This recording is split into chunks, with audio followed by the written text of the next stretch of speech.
로마서 1장 8절부터 13절의 말씀입니다.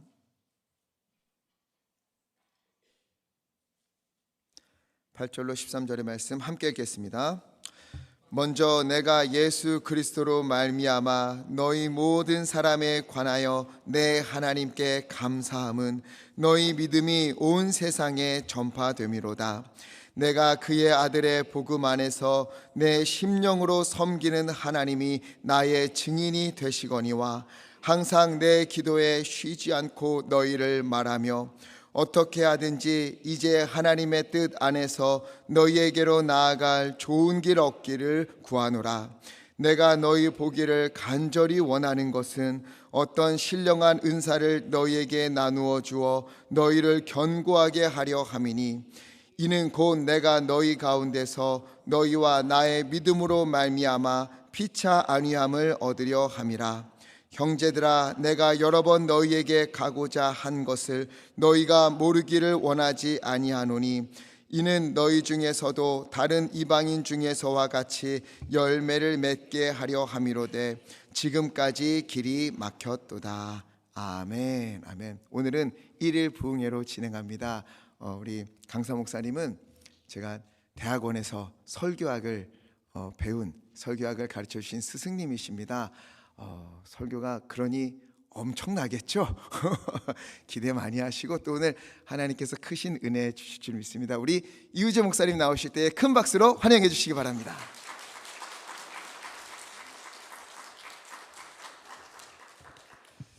예, 감사합니다. 정말 부담되는 소개지요. 제가 원래 저의 출신이 화곡동 순복음교회 출신이에요. 그래서 마치 고향에 온 것 같은 이런 느낌 가지고 말씀을 전하게 되어서 너무 감사드립니다. 오늘 말씀의 제목은 열망과 열매라는 제목으로 함께 은혜를 좀 나누고자 합니다. 여러분, 만일 저에게 누가 성경이 왜 하나님의 말씀입니까? 라고 묻는다면 저는 이렇게 대답할 것 같습니다. 성경이 우리의 시계 안에 다 포착될 수 없는 책이기 때문에 성경은 하나님의 말씀입니다. 우리의 안목, 우리의 좁은 안목 가지고 성경은 다 풀리지 않는 책입니다. 그래서 성경은 하나님의 말씀이다. 이렇게 답하고 싶습니다. 성경은 언제나 우리의 기대치를 훌쩍 뛰어넘는 메시지를 우리 가운데 던져주고 있습니다. 성경은 고작 상식과 통념에 그런 갇혀 있는 책이 아닙니다. 서점가에서 넘쳐나고 있는 3분짜리 자기계발서 그 정도의 이야기가 아니기 때문에 성경은 하나님의 말씀이라고 생각합니다. 성경의 논리 안에는 언제나 역설이 있고요, 반전이 있고 또 말할 수 없는 역전의 드라마들이 성경 가운데 가득하기 때문에 성경은 하나님의 말씀이지요. 성경의 논리는 재미있고 흥미진진합니다.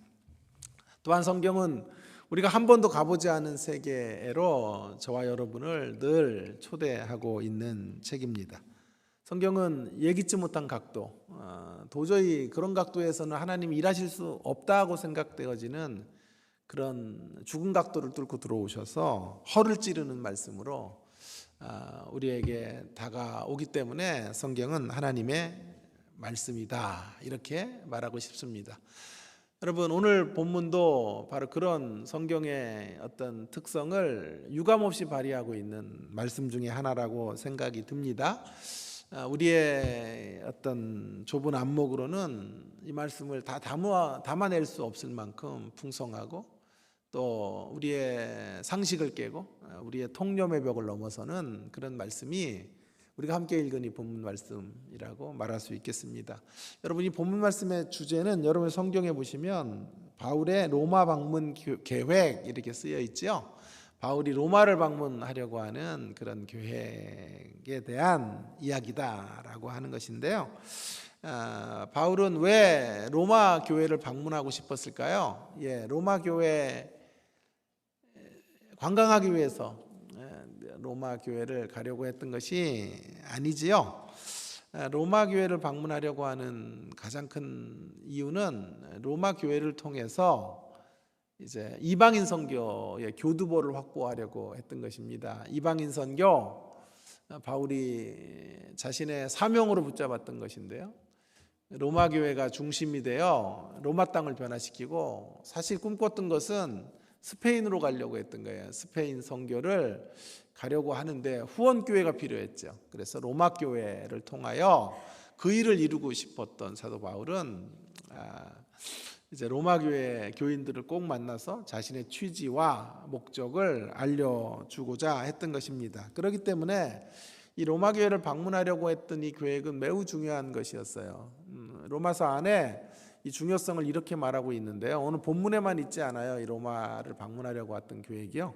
후반 부분에 보면 16장 결론 이전에 15장에 보시면 15장 14절과 33절에도요. 로마 교회를 방문하려고 했다라고 하는 이런 이야기들을 거론하고 있는 것을 보게 됩니다. 그러니까 앞과 뒤를 이렇게 싸고 있는 이런 내용이 시작과 마지막 지점에서 로마 교회를 방문해야 되는 이유와 목적에 대해서 이야기하고 있는 것이죠. 자, 이것이 사도 바울이 가졌던 열망이에요. 열망. 로마 교회를 방문하고 싶었던 열망. 자, 그 열망에 대하여 이제 성경은 그 열망이 어떻게 성취되었을까? 그 열망의 목적, 그 열망의 목적이 무엇이었는가 하는 것에 대해서 이야기하고 있는데, 그 열망의 목적은 열매를 맺고자 하는 거예요. 열매. 근데 그 열매가 뭐냐 하면 선교적 열매예요. 선교적 열매. 그래서 이 교회를 통해 하나님의 이방인 선교가 원활하게 이루어지기를 원하는 그런 열매를 꿈꾸고 열망을 갖게 된 것이었습니다. 자, 이제 궁금해져요. 그러면 사도 바울의 열망은 어떻게 되었을까? 위시죠, 위시 영어로. 그 열망은 어떻게 되었을까요? 또 그 열망과 결과, 또 열매의 관계는 무엇이었을까 하는 문제들에 대하여 이제 차근차근 좀 여러분들과 함께 말씀을 좀 나누어 보면서, 아까 제가 서두에서 말씀드렸던 그래서 성경이다. 성경은 우리가 생각하고 있는 상식과 우리가 갖고 있는 어떤 안목을 넘어서는 새로운 관점과 시선을 우리 가운데 허락해 주는 말씀이다라는 것을 확인할 수 있게 되기를 간절히 바랍니다. 먼저 그 열망에 대한 메시지 자막을 좀 주세요. 열망에 대한 메시지는 한마디로 말하면 이것입니다.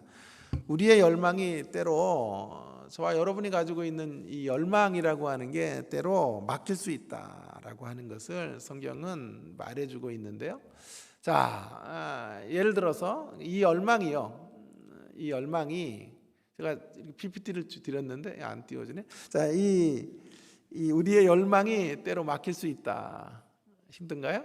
자, 열망이 때로 막힐 수 있다라고 하는 것인데, 여러분, 이 열망이 순수한 거예요. 띄워졌어요? 안 띄워졌구나. 순수한 거예요. 순수한 거. 순수한 거라면 응답이 될 수 있는 것이죠. 선한 의도예요. 선한 의도. 자, 우리가 선한 의도를 가지고 기도하면 이루어지는 것입니다. 그런데 그 선한 의도에도 불구하고 이루어지지 않은 거죠. 뿐만 아니라 9절에 보세요. 9절에 선한 의도뿐만이 아니라 오늘 9절 말씀에 보면 한번 같이 읽을까요? 9절 시작. 내가 그의 아들의 복음 안에서 내 심령으로 섬기는 하나님이 나의 증인이 되시거니와 항상 내 기도에 쉬지 않고 너희를 말하며. 여러분 보세요. 선한 의도를 갖고 있는 것을 정도가 아니라 날마다 기도한 거예요. 기도. 하나님, 로마 교회를 꼭 방문하기 원합니다. 항상 내 기도에 쉬지 않고 너희를 말했다. 이렇게 말씀하는 걸 보면 거짓말이 아니거든요. 우리는 뭐 어떤 사람들에게 인사치레로 기도하겠습니다. 이렇게 그런 말 조심하셔야 돼요. 기도하겠다 그러면 반드시 기도를 해야 돼요. 안 그러면 거짓말, 위증이 되는 것이기 때문에. 그래서 이제 기도하겠다 그러면 하는 방법이 있어요. 바로 기도하겠다 하는 그 순간에 하나님을 향해 기도를 드리고 짧게라도 하나님 앞에 그 기도의 제목들, 소원들을 아뢰는 것이 매우 중요하다라는 말씀을 드리고 싶은데, 어쨌든 사도 바울은 늘 하루도 빠지지 않고 로마 교회를 향해서 기도했단 말이에요. 그러니까 로마를 방문하는 건 그의 기도의 결과예요. 기도의 결과. 기도 응답이라고 말할 수도 있어요. 그런데도 이루어지지 않았던 거죠. 자, 13절에 보면 또 한두 번 가려고 했던 게 아니에요. 13절. 형제들아, 내가 여러 번 너희에게 가고자 하는 것을 너희가 모르기를 원하지 아니하노니. 여러 번 계속해서 도전을 했다 이 말이에요. 한두 번 꺾이니까 좌절한 것이 아니고, 절망해서 나자빠진 것 아니고, 계속 끊임없이 구하고 찾고 두드렸다 이 말이에요. 자, 보세요. 그러면 기도응답의 모든 조건을 가진 거죠. 그렇지 않습니까? 동기가 순수하고 자기 욕망을 향해 기도하는 것 아니고, 정욕을 향해서 쓰려고 잘못 구하는 것 아니고, 순수한 열망의 순수성을 가지고 기도하는 거죠. 또 기도 없이 하나님보다 앞서가는 그런 소원을 품은 것이 아니에요. 그의 간구에 진실성이 있어요. 뿐만 아니라 그의 갈망이 지속적이에요. 기도가 응답될 수 있는 모든 조건을 다 가지고 있어요. 그럼에도 불구하고 여러 번 길이 막혔다. 성경은 말하고 있는 것이죠. 사랑하는 여러분, 우리가 이런 환경에 놓여지게 되면 순간 실망할 수밖에 없어요. 그러나 그 실망감에 너무 깊이 우리 발목이 잡히지 않게 되기를 바랍니다.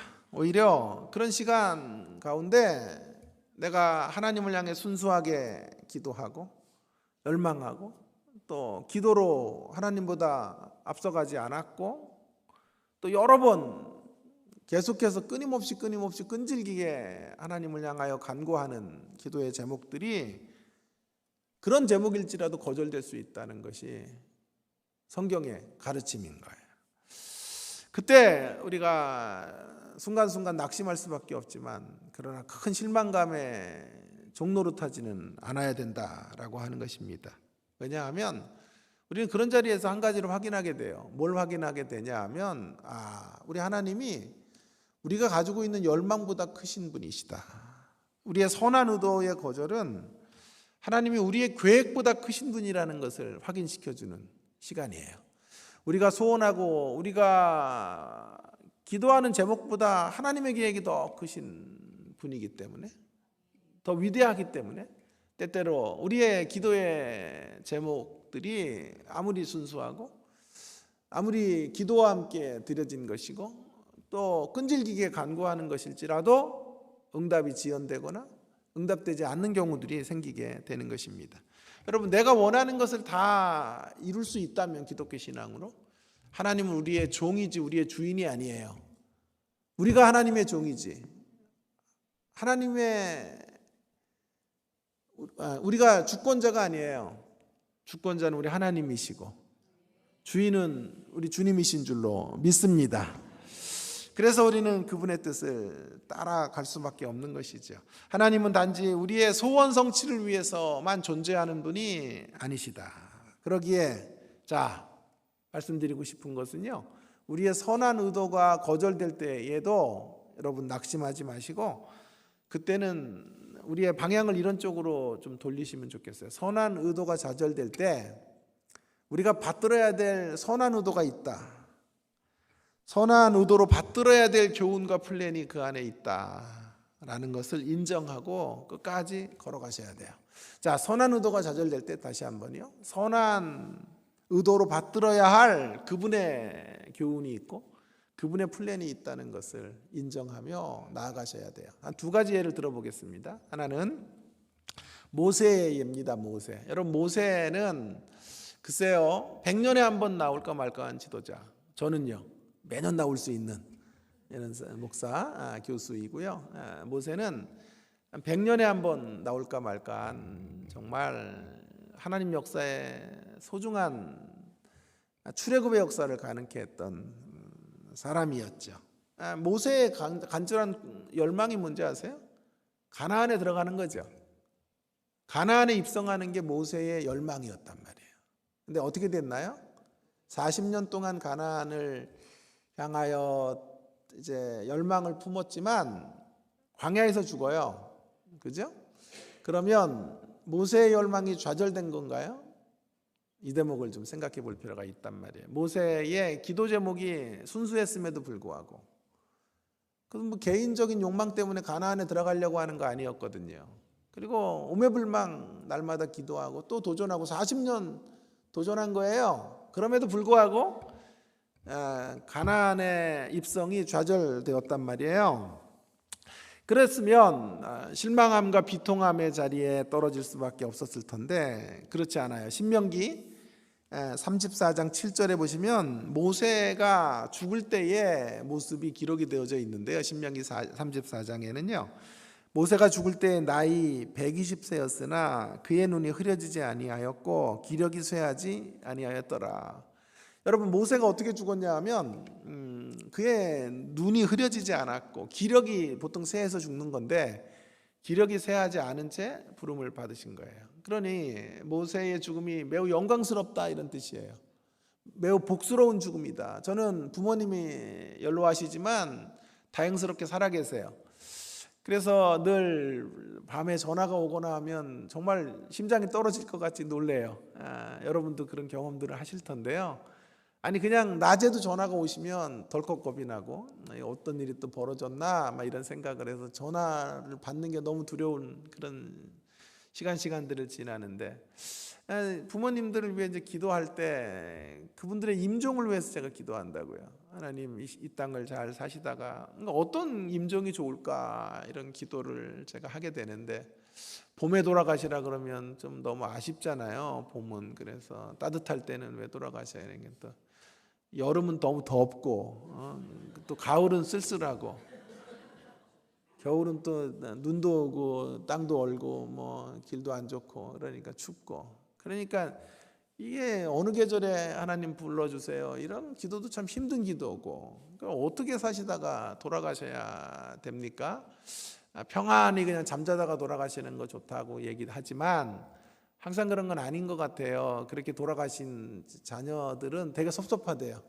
그래도 마지막 유언이라도 하고 한번 부둥켜 안고 그렇게 눈을 마주치고 그렇게 작별 인사하고 떠나면 더 좋을 것 같은데 그러지 못해서 근데 그러나 또 병원에 입원해서 그렇게 계시는 것도 그것도 좀 안쓰러운 것이고 그래서 고민을 하다가 제가 신명기 34장 7절을 보고 이거구나 이렇게 기도하면 되겠구나라고 제가 기도를 하게 되는 본문이에요. 이게 하나님 우리 부모님들 눈이 흐려지지 아니하고 기력이 쇠하지 않은 모습으로 하나님의 부름을 받았으면 좋겠습니다. 그렇게 기도하는 그런 근거를 허락해 주신 말씀이 이 본문인데요. 내가 누구한테 그런 얘기를 했더니 은혜를 받는 게 아니라 그 인간이 또 그러더라고요. 아니 눈이 흐려지지 않고 기력이 쇠하지 않았으면 오래 살아야지 왜 죽어? 또 그래가지고 또 그것도 맞다 그런 생각을 했는데 그래도 지금까지 제가 정한 기도 중에는 그래도 제일 성경적인 근거는 바로 모세의 죽음과 같은 죽음 이 복스러운 죽음을 하나님 맞이할 수 있도록 도와달라고 기도하고 있는데요. 그 이후에 모세의 이야기 34장 10절에서 13절에 보면 모세가 정말 하나님의 축복받은 죽음을 맞이하고 있는 모습을 보여주고 있다고요. 그러니 이것으로 유추해 볼 수 있는 것은 모세가 가나안 땅에 들어가지 못했다고 해서 좌절하고 절망하고 원망하고 하나님 어디 계십니까 소리치다가 죽은 거 아니란 말이에요. 그의 열망이 좌절됐지만 모세는 누구보다도 힘있게 남은 인생을 살다가 하나님의 영광스러운 부르심을 받았다 이 말이에요. 자, 여러분 모세의 선한 의도가 좌절됐지만 모세는 자신이 그 선한 의도가 좌절된 자리에서 자신이 받들어야 될 선한 의도로 받들어야 될 하나님의 계획이 있다는 것, 하나님의 플랜이 있다는 것을 붙잡고 나아간 거예요. 자, 그것이 무엇일까요? 저는 잘 들으세요. 여러분 잘 못 들으면요 제가 2단이 되는 거예요. 잘 들으세요. 저는 모세도 가나안에 들어갔다고 확신하는 사람이에요. 이게 무슨 말이에요? 신학교 교수가 또 저희 학교에다가 막 투수하고 그러면 안 돼요. 이상한 교수 잘라야 된다 그러면 절대 안 되고. 자, 딸이 어리기 때문에요.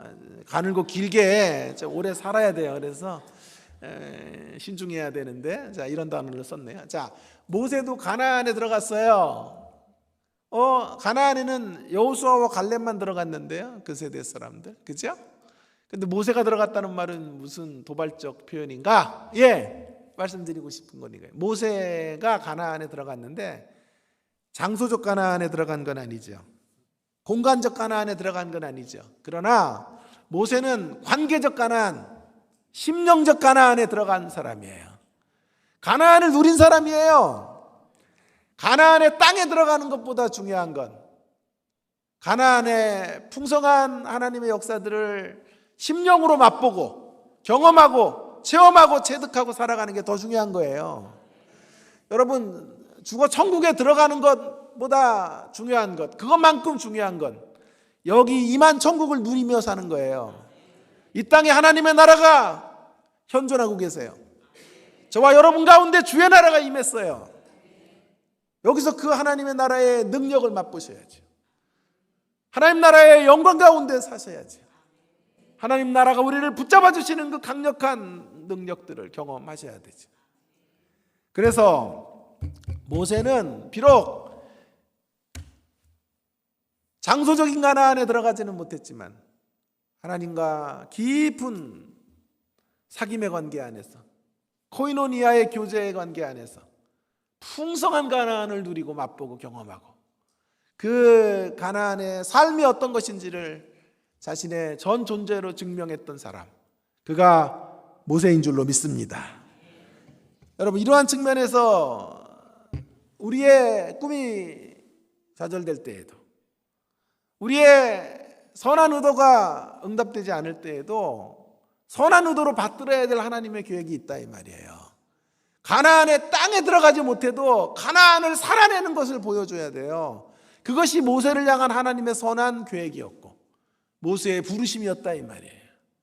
모세는 그 부르심에 충실하게 살면서 만족했고 감격했고 영광스러운 죽음으로 눈이 흐려지지 않고 기력이 쇠하지 않은 복된 부르심의 자리로 나아가게 된 것이죠. 자, 또 한 사람을 예를 들어볼까요? 다윗입니다. 다윗. 여러분, 다윗의 열망이 무엇인지 아세요? 성전 건축이에요. 다윗은 나라가 부강해지자 마음이 아팠어요. 어떤 마음이 아팠냐 하면 자기는 멋진 왕궁에 있는데 하나님의 궤가 휘장 가운데 있는 거예요. 그래서 그게 너무 속상했던 거예요. 하나님의 궤를 좋은 성전에, 멋진 성전으로 지어서 거기에 모셔야 되겠다 이런 생각을 하고 성전 건축을 열망했어요. 그런데 그 성전 건축의 열망이 깨어졌죠? 응답이 안 됐단 말이에요. 너는 피를 많이 흘렸어. 넌 군인이라 피를 많이 흘렸으니 여호와의 전을 지을 수 없다. 애매한 말씀으로 다윗에게 마치 노라고 선언하신 것 같은 그런 말씀이 주어지게 된 거예요. 여러분, 다윗이 오매불만 갈망했던 성전 건축, 하나님의 전을 봉헌해서 하나님께 영광을 돌려드려야 되겠다 하는 생각. 우리 이전 세대의 성도님들의 가장 큰 열망은 뭐였냐면 성전 건축이었어요. 어찌하든지 내 생애가 끝나기 전에 하나님의 전을 한번 봉헌하고 하나님의 부르심 받으면 좋겠다. 이런 열망으로 신앙생활을 하셨죠. 다윗도 바로 그런 성전을 건축하기를 간절히 원했으나 좌절됐단 말이에요. 그러면 그 자리에서 다윗도 실망하고 낙심하고 하나님 어디 계시냐고 소리치고 그랬을까요? 아니요. 사무엘하 7장 18절에 보시면 이런 말씀이 나와요. 다윗 왕이 여호와 앞에 들어가 앉아서 이르되 주 여호와여 나는 누구이오며 내 집은 무엇이기에 나를 여기까지 이르게 하셨나이까. 다윗이 성전 건축이 저절되는 그 순간에 고백하는 거예요. 주님, 다윗이 누구기에 이렇게 사랑하세요? 인생 다윗이 하나님 앞에 어떤 존재이길래 이렇게 극진한 대접을 하십니까? 여기에 이르게 하십니까? 하나님의 은총을 노래했다고, 감격했다고요. 성전 건축이 좌절됐는데 그 순간에 다윗은 가장 깊은 찬양을 올려드리고 가장 영광스러운 신앙 고백을 드리며 하나님 앞으로 나가고 있는 거예요. 자, 여러분, 선한 의도가 거절될 때 다윗은 받들어야 될 선한 의도가 무언지를, 선한 계획이 무언지를 발견하게 된 거예요. 저는 또 도발적인 이야기를 할게요. 다윗도 성전 건축을 했어요. 모세도 가나안에 들어갔고, 오늘 잘 들으셔야 돼. 졸다가 깨가지고 지금 요 얘기만 들으면요, 문맥도 없이 들으면 전 2단 3단 막 이렇게, 전 1단이에요. 저는 1단. 여러분 잘 들으셔야 돼요. 저는 다윗도 성전 건축을 했다고 생각해요. 이게 무슨 말인가? 잘 들으셔야 돼요. 다윗은 어떤 의미의 성전 건축을 했을까요? 성전 건축 1탄은 다윗이 한 것이고 2탄은 솔로몬이 하는 거예요. 솔로몬은 건물로의 성전을 져요. 자, 다윗은 건물로의 성전을 위한 토대를 마련하는 성전 건축을 하게 되는 거예요. 여러분, 성전 건축에 있어서 정말 중요한 게 뭔지 아세요? 건물을 지어놓는다고 성전이 이루어지는 게 아니에요. 건물로의 저는 그 안에 채워져야 될 심령의 성전된 사람들이 존재해야만 의미가 있는 거거든요. 마치 이런 거랑 똑같아요. 하우스와 홈과의 관계 같아요. 하우스가 허대가 멀쩡하면 뭐예요? 그 안에 홈을 이루지 못하면, 스윗 홈 그러잖아요. 죄송해요, 영어를 써가지고. 스윗 홈, 달콤한 그런 가정을 이루어야 건물이 의미가 있는 거죠. 100평짜리 아파트 살면 뭐하냐 이 말이에요. 그 안에 서로 싸우고 갈등하고 서로 원수 맺고 살아가면 그 건물이 있어도 그 삶은 지옥과 같은 삶이잖아요. 자, 그런 의미에서 다윗이 성전 건축을 했다니까요. 다윗은 어떤 성전 건축을 합니까? 성전을 지을 때 중요한 토대는요, 대적을 무찔러야 돼요. 왜냐하면 대적들을 못 이겨 놓으면 성전을 지어놔도 어떻게 될까요? 대적들이 쳐들어와서 제일 먼저 성전부터 허물어요. 북한 공산당이 쳐들어오면 목사들부터 죽일 거라고요. 교회부터 초토화시킬 거라고요. 현실감이 없죠. 자, 그런 일들이 실제로 이루어졌잖아요. 그죠? 그래서 성전을 지으려면 자재 모아가지고 성전 지으면 되는 게 아니고요. 주변의 대적들의 관계 속에 힘 있는 나라가 돼야 된단 말이에요. 그래서 다윗이 언제 성전을 지으려고 하는 거 아니? 하나님께서 사방의 모든 대적을 파하사 이스라엘에게 평안을 주셨을 때 성전을 지어야 되겠다라고 생각한 거예요. 다윗의 이 생각이 옳았던 거예요. 평안이 주어져야 돼. 어느 정도의 평안? 주변 나라에서 조공을 갖다 바칠 정도로. 그래서 성전 건축을 할 때 주변의 여러 나라들이 자재 같은 것들을 공수해 줬단 말이에요. 그 정도로 아버지 때에 나라가 튼튼해졌어요. 강력해졌어요. 가장 힘 있는 나라가 되었단 말이에요. 그래서 다윗의 역할은 바로 그런 나라를 건설하는 거예요. 힘 있고 능력 있는 나라, 부강한 나라를 만드는 거예요. 그것이 성전 건축을 위한 토대란 말이에요. 이 토대 없이는 성전을 지을 수 없어요. 그러면 성전은 그래서 애굽에서 못 짓는 거예요. 애굽에서 종살이 하면서 성전 어떻게 져요? 돈 가지고 지어도 바로가 허물라 그러면 허물어지는 거잖아요. 광야에서 성전 지을 수 있어요? 광야는 이동하는 땅인데 못 짓잖아요. 가나안에 들어가서 성전 지어야죠.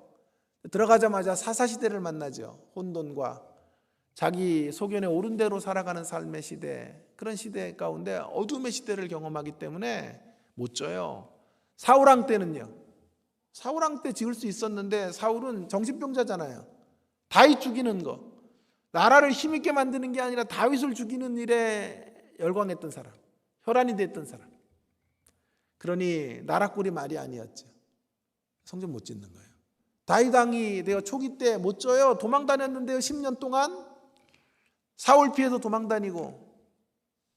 그래서 나라의 왕이 되었지만 10나라, 2나라만 통치하는 사람이 되었잖아요. 그래서 온전한 통일한국을 이루기까지 20년도 넘는 시간을 지내왔어요. 그리고 통일한국이 되었지만 이제 대적들과 싸워야 된다. 그 대적들과 한참을 싸우고 비로소 하나님이 은혜 주셔서, 능력 주셔서 부강해졌을 때 성전을 지으려고 한 거예요. 그런데 하나님이 너는 여기까지다. 너는 여기까지 성전 건축을 위해서 일한 것이고, 진정한 성전 건축은, 건물로의 성전 건축은 너의 아들이 할 것이다.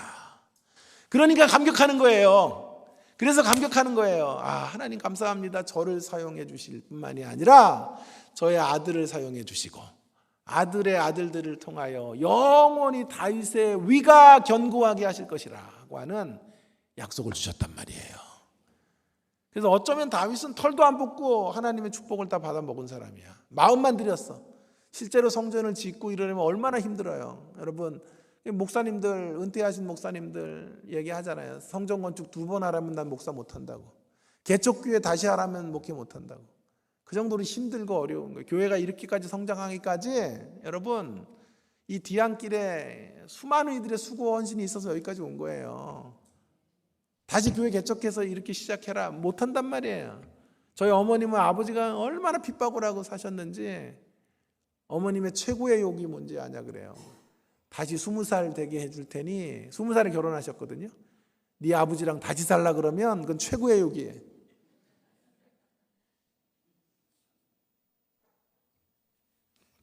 뭔 얘기하다가 또 이렇게 간 거예요. 자, 그래서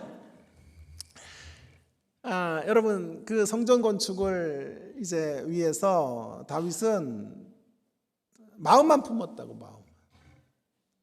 그래도 하나님이 그 마음을 받으셔서 성전을 지어 올린 것보다 더 큰 축복을 주신 거예요. 성전을 왜 지으려 그러는 거예요? 하나님 기쁘시게 하려고 지으려 그런 거예요. 그죠? 그런데 다윗에게 말씀하는 거예요. 너 성전 안 져도 돼. 건물로 성전 너 힘들게 살아왔는데 여기까지만 하면 돼. 너의 역할은 충분히 내가 알았고 너의 신실함을 내가 인정한다. 너의 충성됨을 내가 기쁘게 받았다고 말씀하시는 거예요. 그리고 이제 이 축복은 너의 자녀들에게 흘러갈 것이고 너의 자손들을 통하여 대대로 이어져 가게 될 것이고 너의 자손을 통해 메시아 예수 그리스도가 탄생하게 될 것이다 라는 것까지 약속하셨기 때문에 다윗은 성전 건축이 좌절되는 그 자리에서 감격한 거예요. 여러분, 오늘 저는 아주 도발적인 이야기를 드렸어요. 모세도 가나안에 들어갔고 다윗도 성전 건축을 했다. 할렐루야. 여러분, 우리에게 선한 의도가 좌절될 때에도, 우리의 열망들이 순간 거절되는 것 같은 느낌을 받을 때에도 낙심하지 않게 되기를 바랍니다. 그 자리에서 받들어야 될 하나님의 진짜 선한 의도가 있다는 사실을 꽉 붙잡고 그 선한 의도를 향하여 나아가시는 저와 여러분 되기를 주의 이름으로 축원합니다. 여러분, 우리의 열망과 위시가 거절될 때 우리에게 필요한 건 이거예요. 하나님을 향한 절대 주권 신앙, 하나님이 절대 주권자이시라는 사실을 확신하시며 걸어가실 수 있기를 바랍니다. 그 자리에서 오직 선한 의도로 받들어야 될 하나님의 뜻과 교회 가운데 수정드는 우리의 모습으로 방향을 바꿔내고 그렇게 하나님의 시선들을 향하여 우리의 눈을 고정하게 되는 우리가 되었으면 좋겠습니다. 더 나아가 선한 의도가 막힌 자리에서 여러분의 선한 의도가 잘못되어서 막힌 것이 아니기 때문에 우리는 계속해서 선한 의도를 가지고 기도해야 되고 선한 의도를 품고 우리의 인생의 걸음을 걸어가야 한다라는 것이 첫 번째, 오늘 통념의 벽을 깨는 상식과 어떤 그런 우리가 갖고 있는 고정관념을 깨는 메시지. 우리의 모든 것들이 구비되어 있어도 우리가 순수하고 또 기도로 하나님 앞에 나아가고 끈기 있게 조르고 원하는 것일지라도 때때로 우리의 위치가 좌절될 수 있고 우리의 열망이 우리의 뜻대로 이루어지지 않을 수 있다라는 게 성경이에요. 그래서 자기계발서가 틀린 거예요. 성경은 자기계발서는 비전을 품으라 된다 이렇게 말한단 말이에요. 자기 가능성을 말하잖아요. 성경은 더 크신 하나님의 주권 안에서 우리의 계획들을 생각해 보게 만들어주는 책이 하나님의 말씀, 성경이라고 믿습니다. 자, 두 번째 이야기를 좀 해보겠어요. 그러면 자, 열망은 지금 아직 안 이루어졌잖아요. 그렇죠? 잘 따라오시나요? 자, 이따가 11시 예배는 조금 더 좋을 거예요, 지금보다. 왜냐하면요, 제가 이렇게 굉장히 소심한 스타일이에요. 그래서 MBTI 젊은 친구들 하는 걸 보면 I형인데 I는 내성형이거든요. 내성. ISF 감정이 또한 80% 되고, I가 내성, 극강의 I거든. 극강의 I. 그래가지고 이렇게 처음 오면요 한 20-30분 이렇게 헤매요. 조금 헤맨 거예요. 그래가지고 모세를 막 가나안에 들어갔다 그러고 막 헤맸잖아. 다윗이 성전 지었다 그러고 이렇게 헤맨다고. 근데 조금 이제 정신 돌아와요. 지금 이제 돌아올 때가 된 거예요. 자, 이제 조금 더 가보려 그래요. 우리 열망은 때때로 좌절될 때가 있는데, 자, 이제 우리 열망과 열매의 관계를 좀 생각해 보려 그래요. 그래서 열망은 좌절될 수 있지만, 이제 나왔네. 열망의 결과인 열매는 어떻게 될 수 있나라고 하는 건데, 자, 이게 이제 제 두 번째 큰 메시지인데요. 열망이 막혔어도 열매를 맺는 사역에는 손해가 없다라는 게 이제 저의 두 번째 메시지가 되겠어요. 자, 그런 이야기를 좀 이제부터 좀 생각해 보려 그래요. 보세요. 열매는 뭐였죠? 아까 제가 서두에서 말했죠. 사도 바울이 로마 교회를 가서 이루려고 했던 게 뭐였다고요? 이방인 선교였죠. 아이고 참 이 교수 직업 발동한다. 내가 한 사람씩 막 세워서 물어보고 싶네. 저기 빨간 옷 입으신 분 일어서세요. 막 이래가지고 대답하세요. 막 이러고 싶은데, 여러분 잘 들으세요. 우리의 열망이 깨어져도요. 열망이 깨어졌는데 열망이 이루어지지 않아도 열매를 맺는 일에는 아무 지장이 없다는 거예요. 이게 이제 관점인 거예요. 그래서 관점으로 승리하라 이런 메시지가 이제 중요한 건데, 자 보십시다. 열망은 뭐였죠? 로마 교회를 방문하려고 하는 거였고, 그래서 이루려고 하는 열매는 이방인 선교. 예? 뭐라 그러죠? 예, 이방인 선교를 하려고 하는 것이었죠. 예, 감사합니다. 자, 그래서 그런데 근데 열망은 이루어지지 않았잖아요.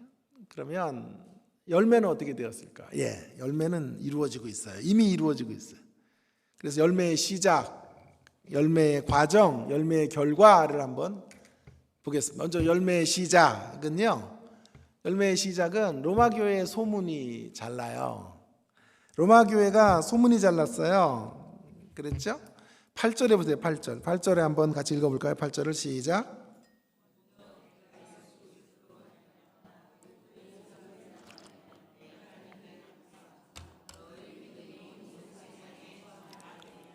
아멘. 여러분 보세요. 이미 열매가 시작되고 있죠.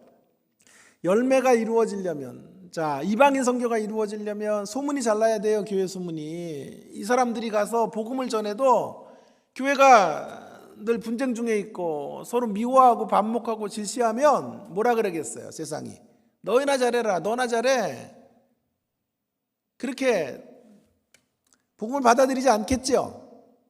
그런데 로마 교회는 어떤 교회였다고요? 로마 교회 어떤 교회예요? 너희 믿음이 온 세상에 전파되었어요. 주변 사람들이 로마 교회를 칭찬해요.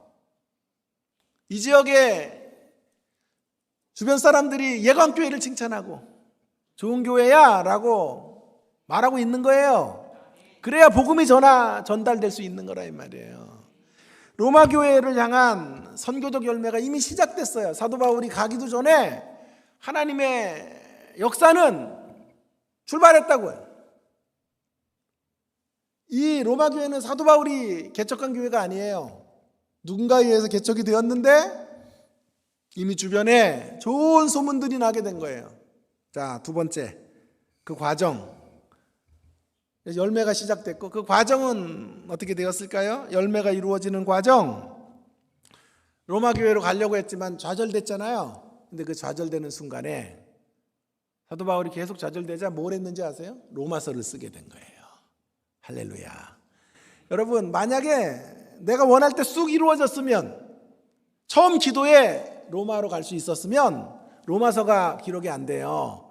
근데 좌절되고 끊임없이 기도 제목이 응답이 안 되자 사도 바울은 자, 그럼 내가 무슨 일을 할 수 있을까 생각하는 중에 그 과정 속에서 로마서를 집필하게 된 거예요. 로마서는 어떤 책일까요? 로마서는 여러분 모든 목회자들이 로망을 가지고 있는 책이 로마서예요. 그래서 로마서에 들어가면 목사님들이 정말 진지해져요. 한번 우리 생애 속에 목사로서, 좀 교수로서 우리 생애 가운데 로마서 한번 제대로 좀 전하고 주님 앞에 서고 싶은 열망이 있단 말이에요. 저도 그런 열망이 있어요. 그래서 늘 이런 생각을 하고 제가 기도를 했죠. 하나님, 제 인생의 전성기에 로마서를 다루고 싶습니다. 제가 모든 준비가 되었을 때, 정말 이제 신학적인 총기가 반짝일 때, 그리고 제가 가장 영적으로 예민할 때 로마서를 좀 다루어서 영혼들에게 전달하고 주 앞에 가면 좋겠습니다. 그런 기도를 했다고요. 근데 저랑 똑같은 기도 제목을 가졌던 분이 계셨더라고요. 제 친구 목사, 동기 목사 중에 이찬수 목사라고, 여러분 잘 모를 거예요. 제 친구 목사님인데 그분도 똑같은 생각을 했던 모양이에요. 그래서 그분의 책을 보았더니, 로마서 강해를 보았더니 처음에 이런 얘기를 시작하는 거예요. 얼마나 나랑 생각이 똑같은지. 자기도 로마서를요, 자기 인생의 전성기에 로마서를 다뤄야 되겠다, 이런 생각을 했다는 거예요. 근데 오늘 아침에 로마서를 묵상하는데 주님이 자기 마음 안에 이런 생각을 주시더래요. 야, 네 인생의 전성기 언제 와? 그러면서 이렇게 말씀하시는 것 같았대요. 너의 인생의 전성기에 로마서를 다루는 게 아니라 로마서를 시작하면, 로마서를 다루면 네 인생의 전성기가 시작될 거야. 그래가지고 로마서를 몇 년 전에 강의하게 되었다 그래요. 그래서 저도 거기에 도움을 받아가지고요, 로마서를 해야 되겠다. 왜냐하면 자칫 내가 로마서 끝나고 하나님께 가고 싶습니다 그랬더니 로마서 강의 끝나고 천국 가면 안 되잖아. 조금 오래 있어야 되잖아. 저도 애가 어리고 이러니까 가는 거 길게 살아야 되니까.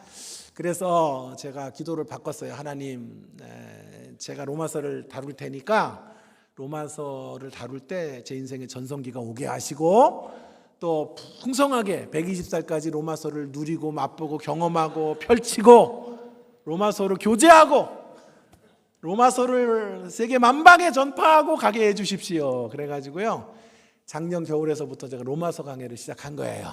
그 중에 오늘 한 꼭지를 여러분들과 함께 지금 나누는 건데요. 여러분, 왜 로마서에 이렇게 목사님들이 열광하고 로마서를 이렇게 사랑하냐 하면, 로마서가 기독교 신앙의 정수이기 때문에 그래요. 로마서 안에 기독교가 말하고 있는 복된 메시지가 그 안에 다 들어가 있단 말이에요. 그래서 만일 무인도에 66권 중에 한 권을 가져가라 그러면 어떤 책 가져가야 돼요? 빌레몬서 이런 거 가져가면 안 돼.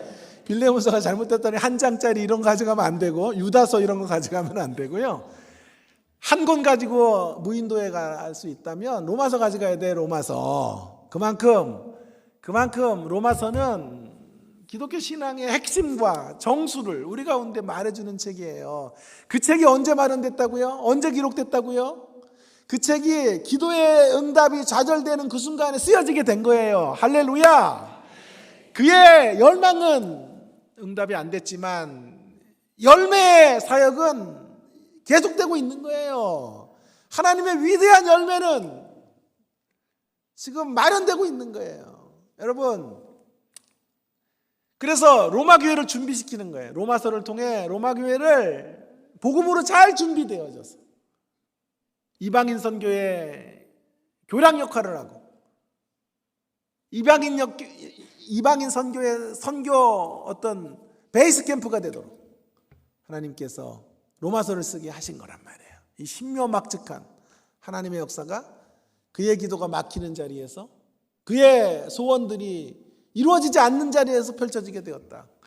여러분, 제가 로마서를 강의하느냐고 자료들을 모으고 해외에 있는 자료뿐만이 아니라 국내 자료들을 다 모아서 봤더니 한 60권 정도 이렇게 자료들이 제가 획득이 되더라고요. 그 중에 한 권은 제가 살까 말까 망설였어요. 왜냐하면 존 파이퍼라는 목사님의 로마서 강해인데요. 7권이에요. 7권. 7권이 한 책당 한 500페이지가 넘는 거 7권이에요.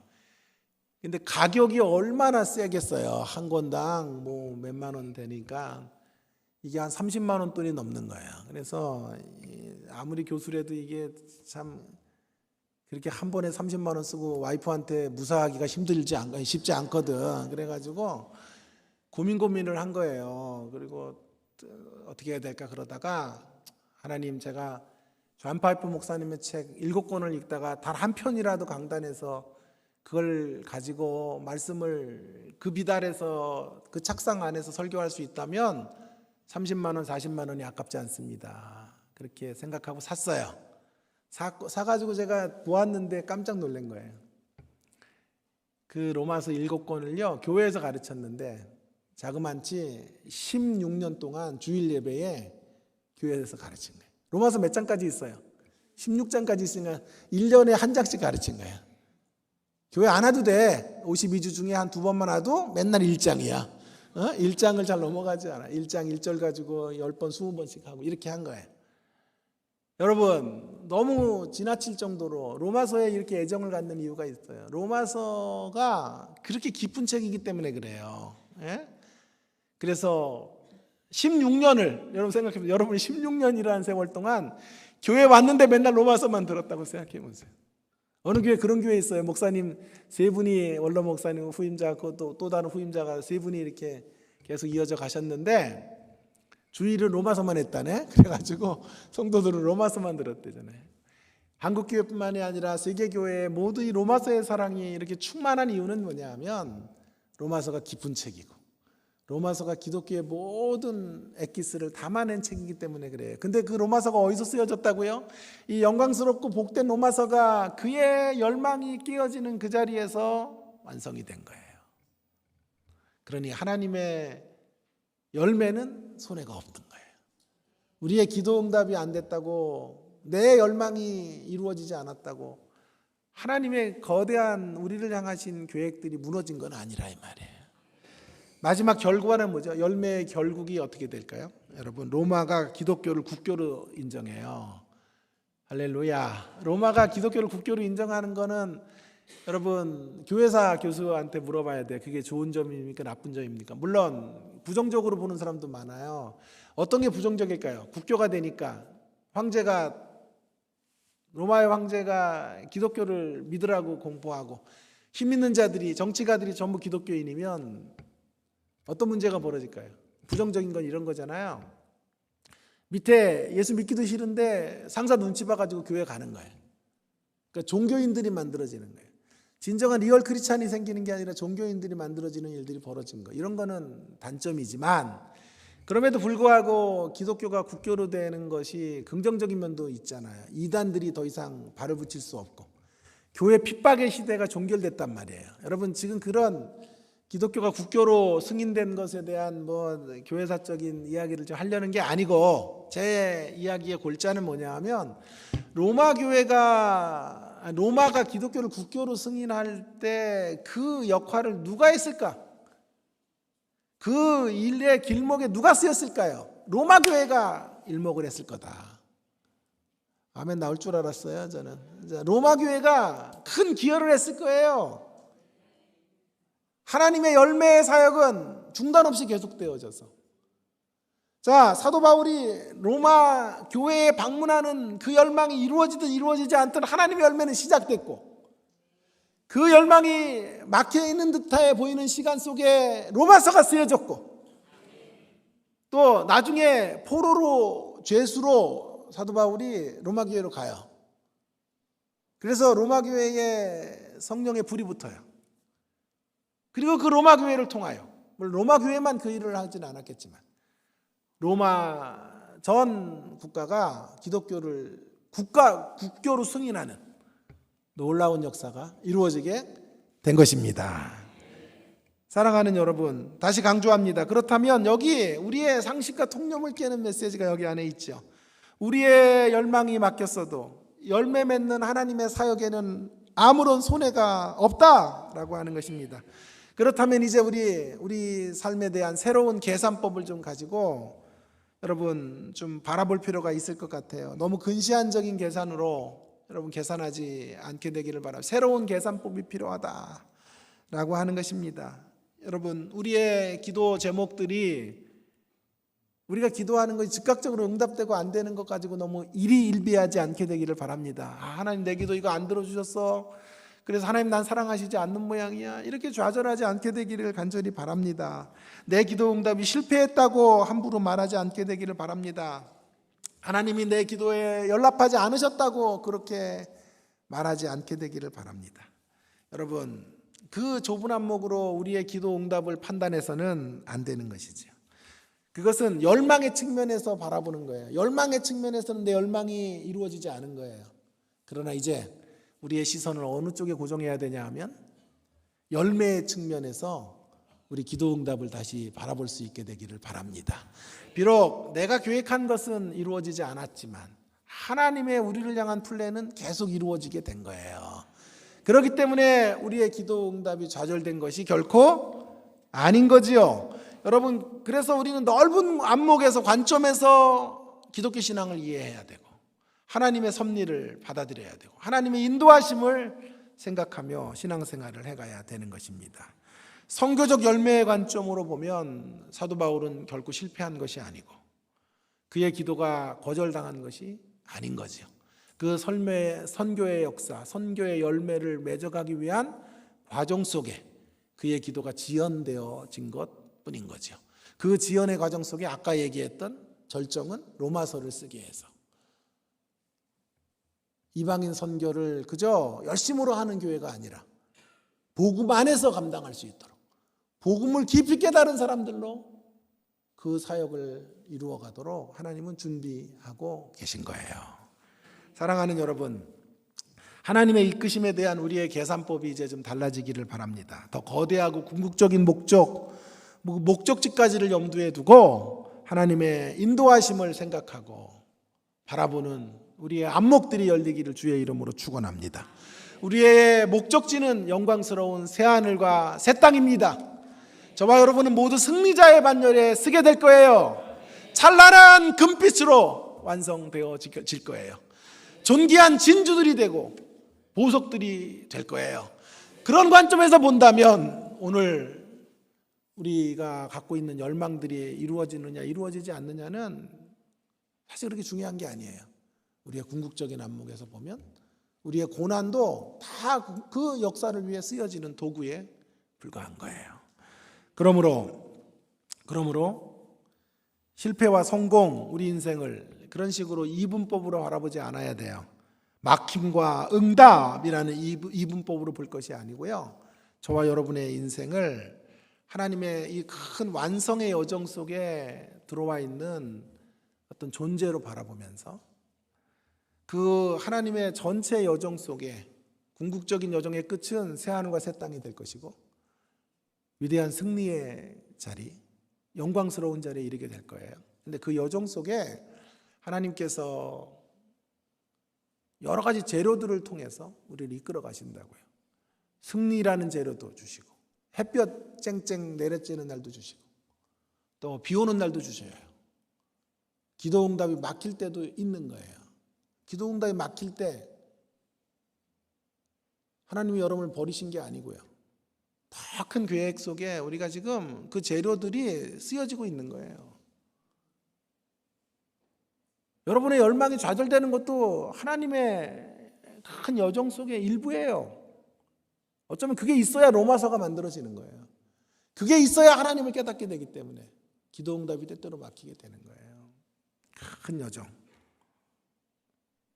우리의 꿈이 그래서 무너지는 것 같아도 하나님의 우리를 향한 계획은 여전히 살아있다는 것을 바라보시고 나아가셔야 돼요. 그 역사 속에 완성을 향한 재료 중에 좌절도 고난도 우리 아픔도 있는 것이다 라고 하는 걸 잊지 마셔야 돼요. 실패와 성공으로 보기보다 완성의 여정으로 우리는 그렇게 바라보셔야 한다. 비 오는 날만 햇볕 내려쬐는 날만 계속되면요 우리의 삶은요, 사막이 돼요. 비가 와야 돼요. 굳은 날이 있어야 돼요. 그래야 살만한 환경으로 조성되어져 가게 되는 거죠. 자, 두 가지 간증을 하고 이제 마치려고 하는데요. 하나는 이영표 집사님에 대한 간증이에요. 이영표 집사님의 간증. 이제부터 설교 시작인데 나가시네. 자, 이영표 집사님은 젊은이들을 향해서 이제 강연을 할 때 제가 이영표 집사님을 참 좋아하는데요. 그 이영표 집사가 이런 말을 해요. 실패의 반대말은 성공이고 성공의 반대말은 실패인가? 그는 단호하게 아니라고 말합니다. 왜냐하면 그의 인생의 시간 속에 축구를 하면서 인생의 터닝 포인트가 될 만한 7, 8번의 시간들이 있었다 그래요. 그런데 중요한, 예를 들어 스카우터들이 와가지고 외국으로 데려갈까 안 데려갈까 심사하는 그런 경기, 아시안 게임에서 반드시 이겨야 되는 그런 경기들이 7번, 8번이 있었대요. 그런데 놀랍게도요, 그 7번, 8번의 경기, 인생의 터닝 포인트가 될 만한 7, 8번의 경기를 모두 졌대요. 그때 자신의 경기력이 최하였대요. 이제 끝났다, 그렇게 좌절하고 낙심했는데, 그러나 되돌아보니까 자신이 끝이라고 생각하는 그것 때문에 자신이 허물어지지도 않았고 자신의 원대한 꿈을 이루어가는 계획에 차질도 없었다는 거예요. 7, 8번의 큰 중요한 경기마다 졌는데 그것 때문에 자기의 꿈이 좌절되지 않았고 자기의 비전이 사그러지지도 않았다는 거예요. 그래서 그는 말해요. 성공의 반대말은 실패가 아니고 실패의 반대말도 성공이 아니라고요. 꿈을 이루는 모든 사람들의 여정 속에 실패가 있어요. 실패가. 그래서 꿈의 여정으로 바라보면 실패는 실패대로 필요하고 성공은 성공대로 필요한 것이다. 어쩌면 실패가 꼭 필요해요. 기도응답이 순간 지연되는 것도 꼭 필요해요. 그래야, 다시 강조하지만 그래야 로마서가 쓰여지게 되는 거예요. 저의 와이프 이야기를 하고 오늘 일부 설교를 마치려고 합니다. 와이프는 총신대학교 교수예요. 저는 대백석대학교 교수고, 그래서 둘이 교수이다 보니까요, 생활이 좀 패턴이 같아요. 15주 강의하고 2달 쉬고, 또 15주 강의하고 2달 쉬고, 이런 식의 패턴으로 같이 생활을 하는데 주변 사람들이 제일 부러워하죠, 우리 직업을. 왜냐하면 2달씩 쉬니까 너무 행복하겠다 그러는데요. 모르는 말이에요. 모르시는 말씀인데 2달이 너무 짧아서 우리 재수 씨는 공무원 생활하는데 그 얘기했더니 재수 씨가 재수 없다고, 목사님 재수 없어요 한테 그러더라고요. 우리는 2주 쉬기도 힘든데 2달씩 그렇게 여름 겨울 따박따박 쉬면서 짧다니요, 말이 돼요? 막 그렇게 얘기를 하시던데, 그래도 짧아요. 아무리 얘기를 해도. 교수 생활 제가 22년 차인데요. 깜짝 놀라셨죠? 한 40살 정도 보이는데 22년이면 18에 제가 교수가 돼가지고요. 22년 됐고 지금 딱 40인데 또 그걸 믿어, 또 적네. 한 분은 40, 18에 어떻게 됐을까? 나이가 솔직하니 많아요. 되게 많은데 동안계의 전설이다 뭐 이런 얘기도 제가 많이 들었는데 22년 차가 되니까 정말 방학이 너무 짧은 거예요. 너무 짧아서 방학도 매일 부흥회 다니고 집회 다니고, 제가 저희 학교에서 외부 집회 다니는 사람 중에 거의 뭐 첫째 손가락에 들지 않을까 싶을 정도로 부흥회를 많이 다녀요. 절대로 오해하지 마시기 바랍니다. 제가 시간이 넘쳐서 여기 온 거 아니라는 거.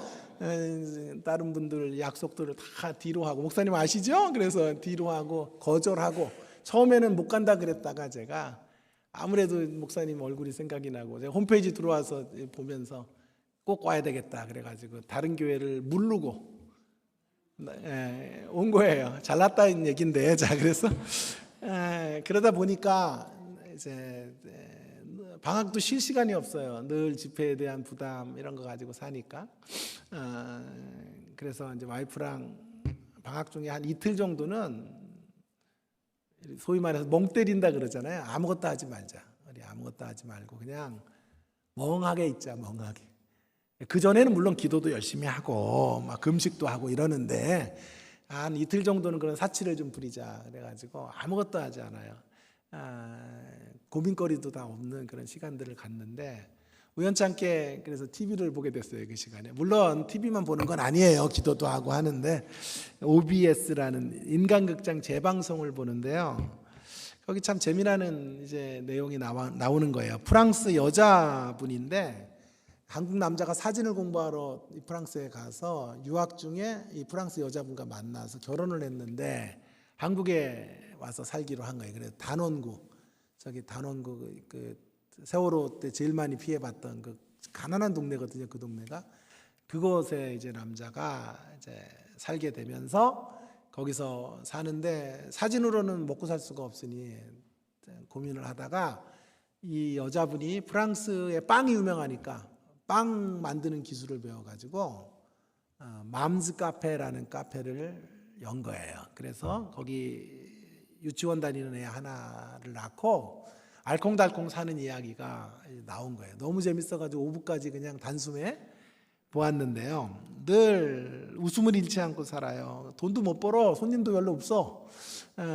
그리고 빵 만드는 게 힘들더구만요. 막 시행착오를 하고 막 그렇게 하고 반죽을 막 몇만 원어치 막 망쳐가지고 다 갖다 버리고 막 남편이 그래도 항상 남편이 뽀뽀를 해주고 사랑해 여보라고 격려해주는 그런 마인드를 가지고 있는 프랑스 여자의 이야기인데 여성분의 이야기인데 여러분 그 이야기 중에 한 3부쯤 되니까 그의 부모님 프랑스에 계신 부모님들이 이제 방문을 하시는 거예요. 은퇴하셨는데 이분의 어머님은 프랑스의 교사 출신인데 은퇴하셨고 또 그 아버님은 엔지니어 출신인데 은퇴를 하셨어요. 그래서 노후는 남은 돈 가지고 세계 여행을 다니면서 이제 살자 우리 즐기며 살아가는 거. 그리고 1년에 2번 이 딸을 위해서 한국에 오는 거예요. 그래서 몇 주 동안 딸 집에 있어서 머물면서 딸의 빵집도 도와주고 애 유치원도 보내주고 하는 일들을 하시고 설거지도 해주시고 뭐 잡일을 하고 남은 한 주 동안은 한국 일주를 하고 이제 돌아가시는 거예요. 그런데 집이 너무 좁아요. 그냥 이렇게 여기 문 열고 들어가면 바로 부엌이고 조금 요만한 방, 한 사람 누우면 될 만한 방. 나 그렇게 조그만 방은 처음 봤네. 그리고 또 그런 방에 이제 사는 거예요. 그런데 이분들이 여력이 되기 때문에 호텔 같은 거 얻을 수 있는데도 불구하고 호텔을 얻지 않고 그 아이들의 집에서 자는 거예요. 자면서 그들과 함께 밥을 먹고 한국 음식을 먹고 지내시는 거예요. 그리고 아침이 되면 같이 식당에 그 빵집에 같이 가서 빵 만드는 걸 도와주는데 자 PD가 물어요. 그 어머님에게 묻는 거예요. 인터뷰를 하는 거예요. 딸이 결혼한다 그랬어요. 한국의 가난뱅이 남자가 결혼한다고 할 때 반대하지 않았습니까? 이렇게 가난하게 살 줄 알았으면 반대하셨을 텐데요. 그랬더니 그 어머님이 단숨에 대답해 주세요. 아니요. 왜 반대를 해요? 거기 중요한 말이 이 말이에요. 딸이 새로운 인생의 여정을 떠나는데 새로운 삶의 모험의 여정을 떠나는데 왜 반대합니까? 딸이 새로운 모험의 여정을 떠나기 때문에 우리도 이렇게 1년에 2번 한국이란 땅에 오지 않습니까? 우리는 축복했고 그 여정 힘들어도 잘 달려가라고 격려했습니다. 그리고 지금도 그 여정 그가 선택한 선택에 있어서의 부족한 부분만 우리가 채워주는 것 우리 그것만 하려고 하고 그 여정을 멋지게 떠나라고 응원하고 있습니다. 너무 감동을 한 거예요. 제가 딸의 선택을 존중하고 시행착오만을 우리가 옆에서 도와주는 부모가 되고 싶습니다. 이렇게 얘기하는 거예요. 한국 부모 같으면 난리 났겠죠. 야, 이 인간아, 이년아, 도대체 너 뭐가 아쉬워서 내가 결혼하지 말라 그랬잖아. 도대체 이게 무슨 삶이야? 이게 단칸방에서 이게 인간이냐? 이게 삶이냐? 막 그러면서 난리가 나겠지. 그리고 있는 자기 돈 다 부모님들 돈 있는 거 없는 거 다 몰빵해가지고 이거 가지고 조그만 그냥 넓은 방 3개짜리라도 사 인간아. 아유 웬수 진짜. 그리고 평생 가슴 앓이 하다가 한스럽게 자녀의 삶을 바라보다가 끝나겠죠. 이게 한국 부모인데 이 프랑스 부모 정말 너무 도전이 된 거예요. 그래서 와이프가, 저만 은혜를 받은 게 아닌 것 같아요. 와이프가 은혜를 받았어요. 그래서 나한테 그러는 거예요. 여보, 우리도 저렇게 살자. 우리 딸 준아인데 우리 딸 선택을 존중하고 그가 어떻게 선택하든지 우리는 시행착오만 줄여주고 그 다음이 악권인데, 그리고 딸한테 돈 몰빵하지 말고 우리 노년을 위해서 남겨두고 우리도 여행하면서 우리의 삶을 즐기다가 떠나자. 은혜를 받은 거예요. 거기까지는 좋았는데 갑자기 또 벌떡 일어나는 거예요. 제 와이프가 저녁쯤 됐는데 이 빵집을 가야 되겠대요. 그래서 저희 집이 강남구에 있거든요. 여기 단원구까지 가려면 한 2시간도 넘어요. 저녁 시간에는 3시간, 돌아왔다 6시간 7시간 될지도 모르는, 가겠다는 거예요. 왜 그러냐 그랬더니 격려해 줘야 되는데, 격려. 오지랖이 이렇게 넓어요. 총신대 교수 조혜정 교수인데요. 자, 격려해 주러 간다는. 그래서 여보 제발 좀 이러지 마. 제가 극강의 아이, 제 와이프는 극강의 이예요. 이 외향형 스타일이야. 얼마나 힘들었겠어. 제 눈 작아진 거 보세요. 제 그런 와이프랑 어디 패키지로 여행을 못 가요. 가면은 제일 앞줄에 서요. 가이드 옆에 딱 붙어가지고 계속 가이드에게 질문하고 물어보고 음료수 사다 갖다 바치고, 나랑 딸은 여보 제발 좀 뒤로 와, 뒤로 좀 빠져. 그래도 왜 그래 물어봐야지. 그래 이거 뭐 여기는 왜 이렇고 여기는 왜 이렇고 이 나라 대통령은 왜 비리에 빠졌고 뭐 어쩌고 저쩌고. 그런데 여기도 또 오지랖을 발휘하는 거예요. 가야 되겠다는 거예요. 빵을 사줘서 격려를 줘야 되는, 저 빵집도 안 되는데 팔아줘야 된다는 거예요. 그래서 제발 오늘은 가지 말고 가더라도 내일이나 모레 가라 그랬더니 그 다음날 모레에 간 거예요. 가는데 그냥 간 게 아니라 그 애 유치원 애니까 그림책 이렇게 그림 그리는 거 있잖아. 그거 사가지고 간 거예요. 가서 TV 보고 왔다 그러는 거지. 보고 와가지고 왔다고. 그랬더니 그리고 이제 빵을 사온 거예요. 빵을 샀는데 진짜 6개월치 먹을 빵을 택배로도 붙이고 해가지고 있는 빵을 다 긁어온 거예요. 지금도 냉장고 열으면 막 토가 나올라 그래. 냉장고에 아직도 그 빵들이요 냉동실에요.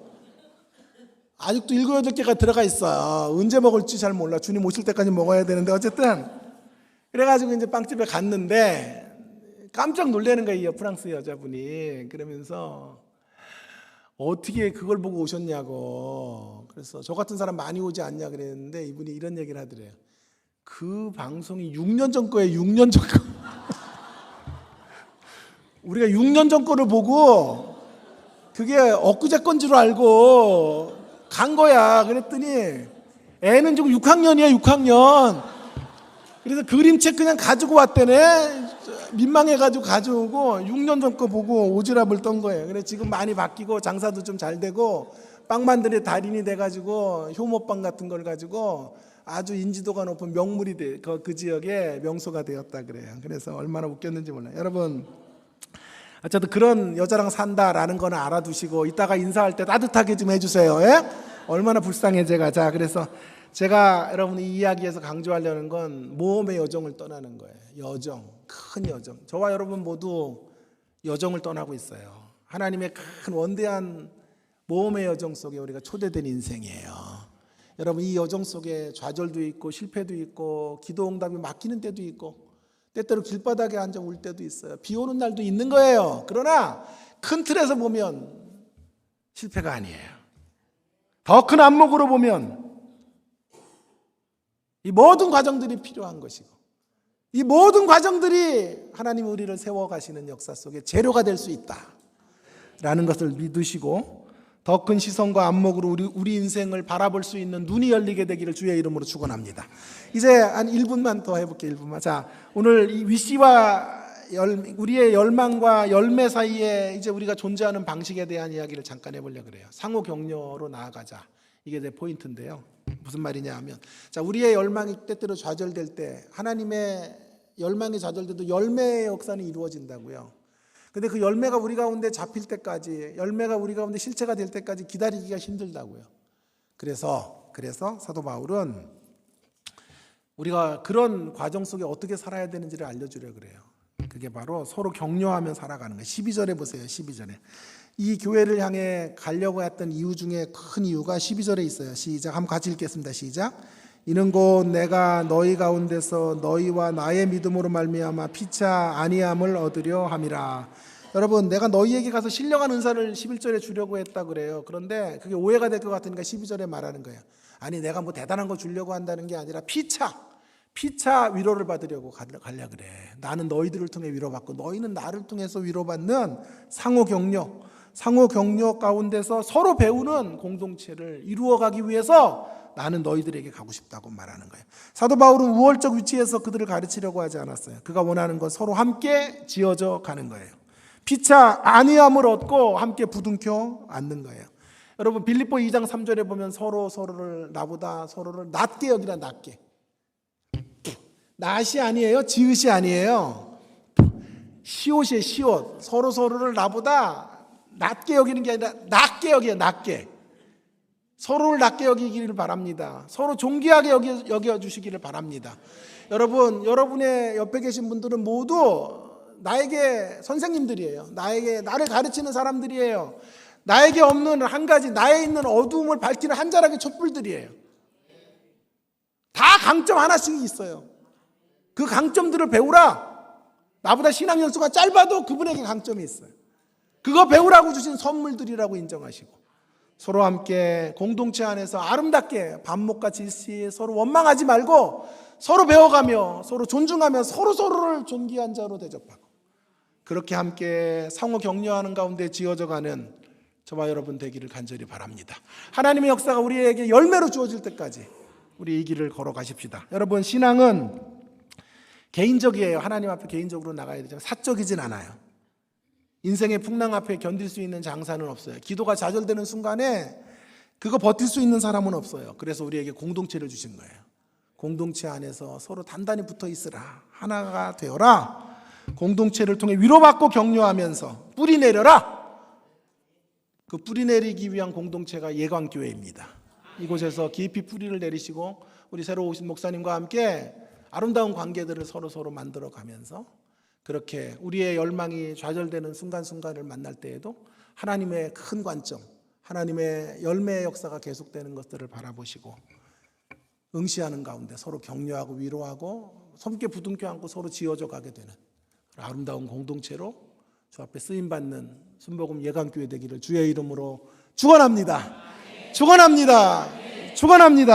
함께 동성으로 같이 1분 기도하고 마치겠습니다. 하나님, 오늘 주신 말씀 기억하면서 우리의 열망이 깨어지는 자리에도 하나님의 계획, 우리를 향하신 하나님의 선한 계획은 하나님의 열매의 역사는 계속되고 있다는 것을 믿으며 바라며 소망하며 걷게 해 주시옵소서. 어떤 자리에서도 하나님의 더 큰 관점을 바라보며 나아갈 수 있는 우리가 되어지기를 위해서 서로 함께 지어져 가야 돼요. 서로 공동체로 우리에게 허락해 주셨사오니 하나님, 서로 피차 아니하고 피차 배우고 피차 격려하는 공동체, 그런 공동체를 이루어갈 수 있도록 주님 도와주시기를 원합니다. 이 지역의 선교를 위한, 전도를 위한 교두보 역할을 하는 순복음 예강교회로 주님 세워주시고 사용하여 주시기를 위해 동성으로 기도하겠습니다. 기도하십시다. 하나님 아버지, 은혜를 감사합니다. 주께서 오늘도 저희들에게 귀한 생명의 말씀 주셔서 이 말씀 가운데서 하나님의 음성을 듣게 하시고 하나님 아버지, 어떠한 현실을 만나도 하나님의 영광과 이름 가운데 아름답게 쓰여지는 귀한 통로가 되어야 함을 알려주셔서 감사드립니다. 하나님 아버지, 우리의 열망이 무너지는 자리에도 하나님의 열매의 관점들 안에서 하나님 우리를 바라보게 하시고 하나님의 열매의 사역들을 응시하는 가운데 하나님의 역사들을 기대하고 바라며 소망하며 나아갈 수 있는 주의 백성들이 다 될 수 있도록 인도하여 주시옵소서. 역사하여 주시옵소서.